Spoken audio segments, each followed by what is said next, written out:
question for you, babe. If it ain't love, why does it feel so good? Why does it feel so good? Hey, what is going on everyone? Welcome back to another Clash Royale video, and in today's video we are going to be covering part 2 of the Night Witch challenge. Now, I am sorry for the delay guys, I was really busy, phone trouble as usual, and I really hope that you all enjoyed the Night Witch challenge breakdown. Now, on that video I worked really hard. I worked from 12 p.m. to 8 p.m. straight really, and that is because I just had a lot of phone trouble really, and the thing was just heating up and scrambling the audio, so I kept working for many hours just trying to get the audio right.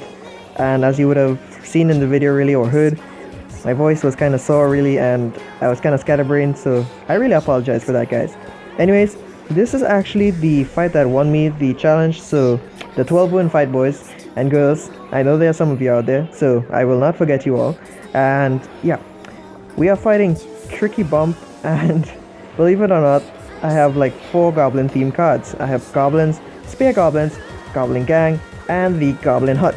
Now guys, I am actually really used to using the goblin hut in draft challenge. It is actually not that bad of a choice for me because I've learned to actually just lean on the goblin hut as a win condition and sit in draft matches. So even if you have a bowler or something like that, I am still gonna get those spear goblins on your tower every now and then. And you guys know me, I'm really used to chipping away at towers on the whole, so like my minor control deck on my main account, I am just totally fine with this. And actually, as I brought up the minor control deck, I'm actually planning on switching that deck pretty soon. Well, not really soon, but I'm looking to at least adjust it, so you might see a Night Witch appear in it or something like that at a later date when I unlock her on my main account. Or you might see some other pretty interesting things like the Goblin Gang. I've actually been spamming Goblin Gang requests right now for the last few days. I'm actually planning to get them up to like level 11 or 12 at least before I really include them in the deck, because I find them really useful, and I could just probably chip away at people's towers more often than not. Anyways, my opponent here, he fireballs both the goblin huts because I placed them together like that, and it actually denies him from fireballing the tower, which is totally fine by me, and I'm still gonna get those goblins going, so I'm really fine with that.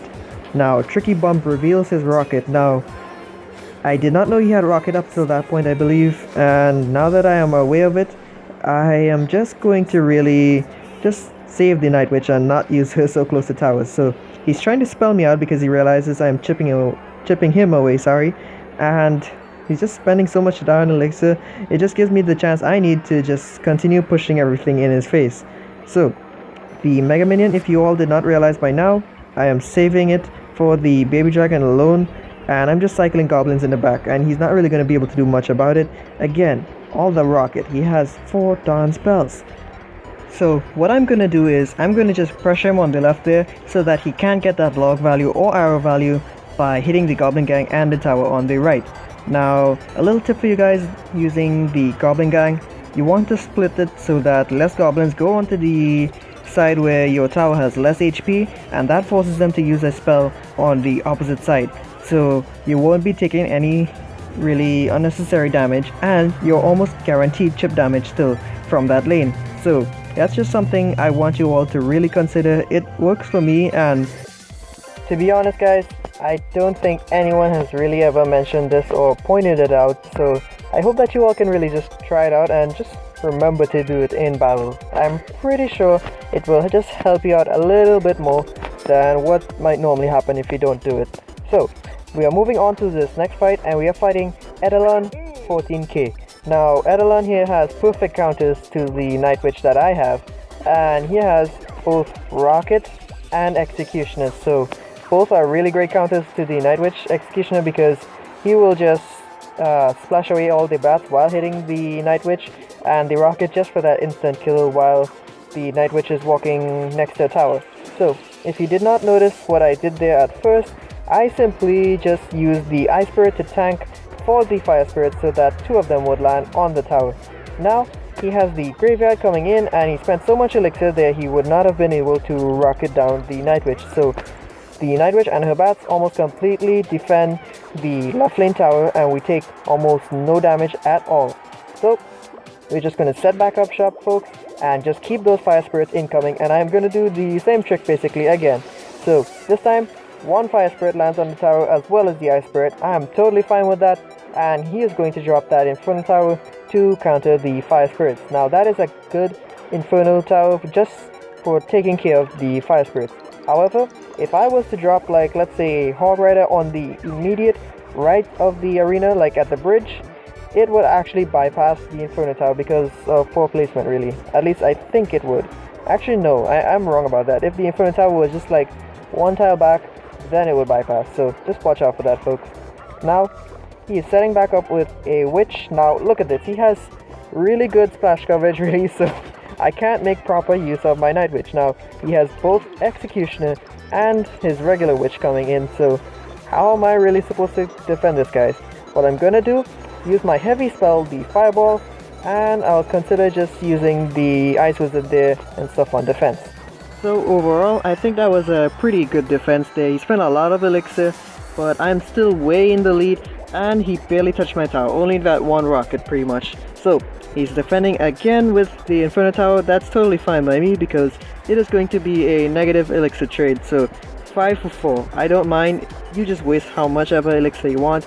I am just going to really Fireball log all of that jazz there that he has. Now I could have aimed for the tower, but I wanted to make sure I hit both the witch and the musketeer, and plus I wasn't even working on the left tower, so it really did not seem that important for me to just hit the left side arena tower. Now if you notice on the right here, he is just in some trouble because I'm having a lot of chip damage being done, and now he's forced to defend with the musketeer. Fireball all that jazz down, and that is tower down. There's only 10 seconds left in the game. What is he gonna do?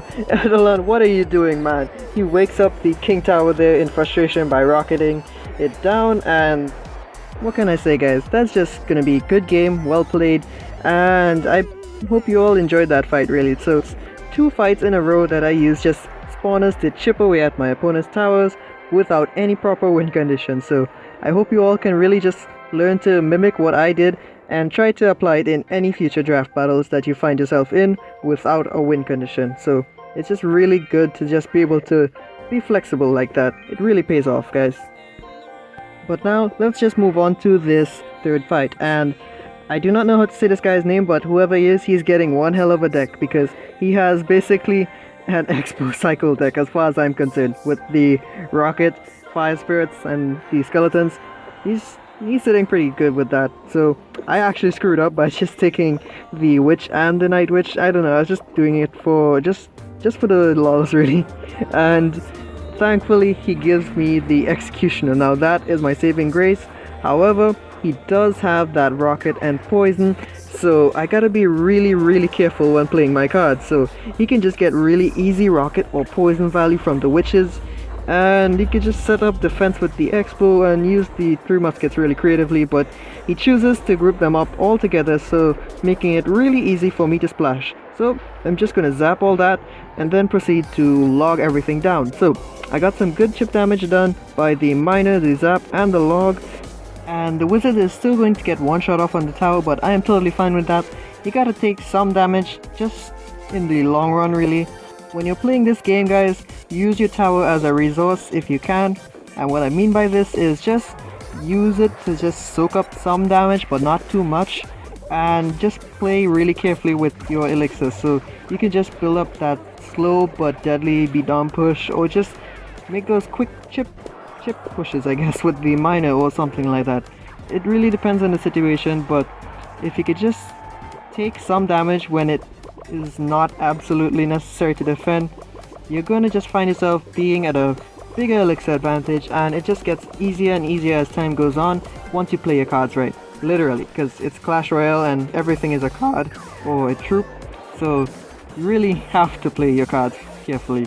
Anyways, look at this now. He has 2 of the 3 musketeers coming down both lanes, and what am I gonna do? I can't really attack them both, so I put the ice column in the middle to soak up the damage. Now that musketeer on the left does get like 3 shots or 2 shots, I think, but I'm fine with that because he was actually focusing on the right side tower. Now what is he gonna do? He's gonna set up another wizard there, totally fine with that, and the night witch is incoming with her bats, but he's got good defense for the Night Witch. Again, Rocket, Poison, Fire Spirits, the Dark Goblin, Wizard, like there's too many defenses for that Night Witch there. So he has the Expo on a fence really right at the bridge.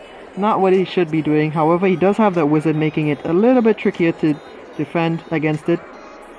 But we take everything down and we are ready to go yet again. Now he drops 3 muskets again right at the bridge. Stop grouping them up, man. You know I have an Executioner, so the Executioner does go down. However, his swinging axe does manage to clip the Dart Goblin as well as the 3 muskets before dying, and he's going to drop that Wizard there to block the Miner. Totally fine with it. Again, they both cancel off really. 3 for 5. We're making those positive elixir trade, folks. And what is he going to do here now? I'm just going to drop my Prince behind the Ice Golem there for the first time, and I do a prediction log, and look at this. This is value down, folks. I might not have hit the tower. I did not hit the tower, but I did clip all the skeletons and the Fire Spirits, and look at this. A nasty zap there just to get the Prince out of the tower's really aggression, I guess. And the Witch and the Miner there just go to town. So he's really mad now, and that's nothing really. He can't really do anything anymore, so just gonna log, and that is just gonna be a log for the win, guys. How many of you out there just get pissed off by logs killing a tower? Raise your hand. Trust me, I'm one of those people who get pissed off by logs killing the tower. Now, this third fight, the fourth fight for this match now is actually going to be a match on my third account, and we are fighting in Hog Mountain at around 3,470 trophies or so. I'm actually at 3,500 plus right now with the Night Witch. However, it is difficult because there are just so many down level 11s. Like, why? During clan chess, dear god, I fought so many. I'll show you guys a screenshot of some guy named Enzo from a Nova clan. Nova 1 YouTube or something like that.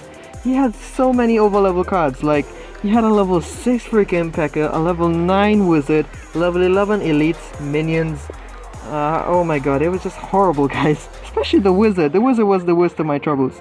So, as a level 9, I have to play really carefully, but look at this. My Tombstone is not enough to handle the Elites. And that one Elite Barb, oh my god, I was just cursing under my breath there in my mind. Because that one Elite is just going to get so much damage on my tower. It's not even fair. Like, whose bright idea was it to bring Elites into the game? I'm just kidding, guys. Elites are fine, but they get out of hand when they're over level, just like the Royal Giant. So, this guy here, he has a really strong Hog Rider, and it's just pissing me off really. It's like a level 8 Hog Rider, and I think his Giant as well is level 8. So, poor little me, I can't do much. Like, his tanks and stuff are just really down high level. Now, I could have zapped the skeletons that he dropped down here, but I believe this was the first time he really revealed them, so I couldn't react fast enough. Usually if I know they have skeleton on me, I hover zap, and I always land it just in time to save Princess. Yeah, this deck is weird, trust me, guys. It is not the most straightforward deck, and I'm not sure if I'm gonna do a guide on it, but I can bait log and arrows with the Tombstone and Princess. I can spell bait sort of with the Musketeer and Night Witch, depending how things go. And I have that nasty Miner for the just deadly counter pushes when people least expect it. So he's got this Wizard and Giant coming in. Again, the Wizard is freaking annoying. He's level freaking 9. Just get it out of here, man. I hate over level Wizards when I'm on my lower accounts. They just annoy my soul so much. And look at this, he also has arrows. Now, the Inferno Tower does go down, and I am ready for those Elites with my Musketeer. He uses his arrows on defense, and I am ready with the Princess here. So, he screwed up basically there. I send in the Miners. Now, this is what I'm talking about, folks. You just gotta be ready for the counter push with the Miner. So, he's like a secondary tank, and I was waiting for these skeletons, but I did not time it right. Again, I am sorry I failed like that, but that tower is... it took a lot of damage really fast. Now, would you look at that? Now, I know my musket is level 8 here. It's actually level 9 right now. It's because I spam musket requests. I spam requests for any card I love, guys. So if you think my cards are over leveled at any point in time, just ask yourselves one question. Do I ever love a card enough to just keep requesting it as much as he does? Let me know down in the comments, folks, because I love certain cards when I start using them, and I just never stop requesting them until I am satisfied with the level. So it really helps out, and it pays off a lot. As you would have seen, that Musketeer made a big difference on the tower, and she just helped even out things pretty fast, so that is really welcome by me. And he's gonna just come in with the Hog Rider again. This is a perfect time to use the Night Witch on defense, and that giant goes down fairly well. We are ready again with our counter push. The giant is level 7. Yeah, I know the tank is weaker than the support troops. I have very good reason for this, folks, and there's a perfectly logical explanation. And that is because I am tired of overlevel fireballs killing my musketeer. It just pisses me off a lot. So, as the timer came down, we managed to bring down that tower, and again, level 9 beats level 11 with all those overlevel cards. So I hope you all enjoyed that fight, folks. It was a tough one, trust me. Especially taking down that first tower, that was really hard, folks. It took a lot of effort. So I hope you all can see the skill that went into using the Night Witch creatively there, as well as the Musketeer and Princess in the deck. Now guys, we are on to the last fight of today's video, and before I forget to mention, there was a certain person that just happened to view that last video that I worked on. Now, I know again I did not make it the best video really that I've ever put out, but it was decent enough. I got some good feedback, so I'm really glad that you all enjoyed it. But again, there was just this one guy who just happened to show up and view the video, and that was really amazing to me. Thank you so much for just tuning in, Ash. That was really awesome. It just made my day to know that you tuned in. So I really hope that this video here, if you're watching it as well, would just please you, because I worked really hard on these battles here. This is why I did not do the Night Witch challenge breakdown with these battles, because I know that they were much better and just had better gameplay overall than that last video. But I'm sure you all were just watching this and like, but dude, how can you say this was good gameplay?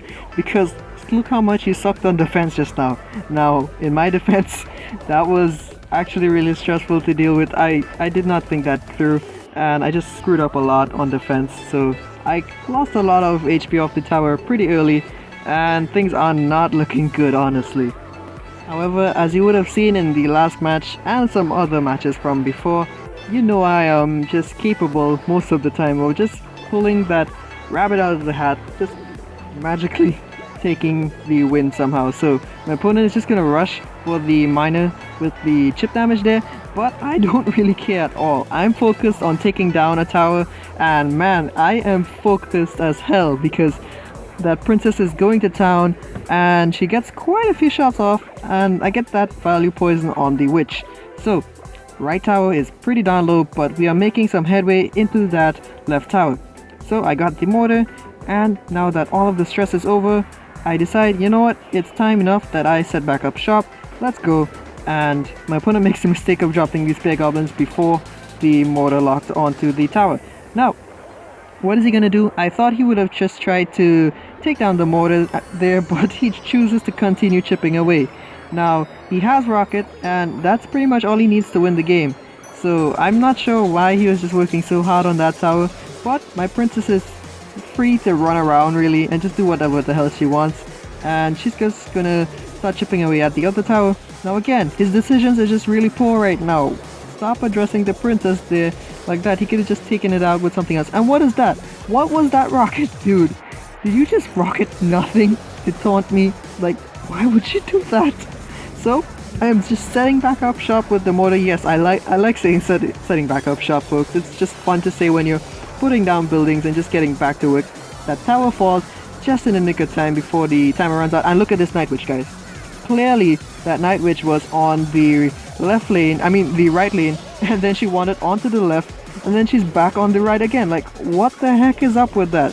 There was nothing, I repeat, nothing that pulled her into the right lane again. So how the heck did she just wander off on her own? That amazed me, guys, and that is mostly why I recorded this video in particular. But again, yeah, my Night Witch, she's really trippy. I'm not sure why, but you know what? Screw it. Night Witch, thank you for being so trippy. You're actually helping me win the game by just being so weird. Thank you for being so unique. And it just gave me really good video material, as you would have seen here. So, just gonna poison all that jazz there. I spirit those elites, almost messed up, and I'm not sure how, but the princess manages to lock onto the elites before she just goes back to work on the tower. So, really thankful. Thank you, princess. And my opponent's gonna rocket my tower. Dude, you're wasting your time. I have two freaking princesses down on the board here. So what are you even trying to do? You should focus on the princess, because Now I have two princesses locking down on that tower, just rapid firing away, and that is just going to be GG folks. So thanks to that trippy Night Witch, we managed to walk away with the win. So pretty interesting. Let's just have a look at that one more time there because it's really weird. Am I right, guys? Run.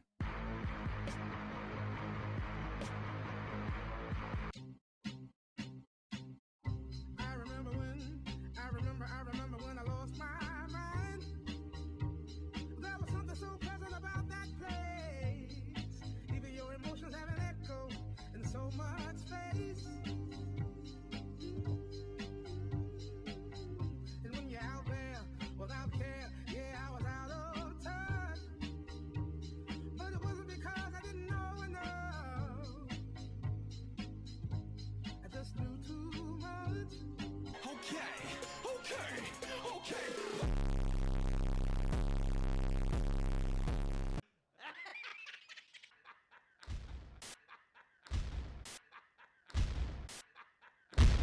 Okay guys, so you would have seen just now that it was not just that one trippy Night Witch, but two of them wandering onto the left lane and then back onto the right on their own, and then the random knight as well doing the same. Not sure how that works out, but pretty funny overall. And then there's that random rocket that guy threw out and didn't touch anything, so that's interesting. Anyways, I hope you all enjoyed the video, and if you did enjoy today's video, just remember to try to share it with a friend, some family, anyone that might really enjoy the type of content that I am putting out. And remember folks, if you keep on digging, you'll eventually strike gold. But even then, keep on digging deeper. You'll eventually come across something else even more worth your while. So that's gonna be a wrap for today's video. Hope you all enjoyed, and I hope to see you all in the next one. Peace out guys.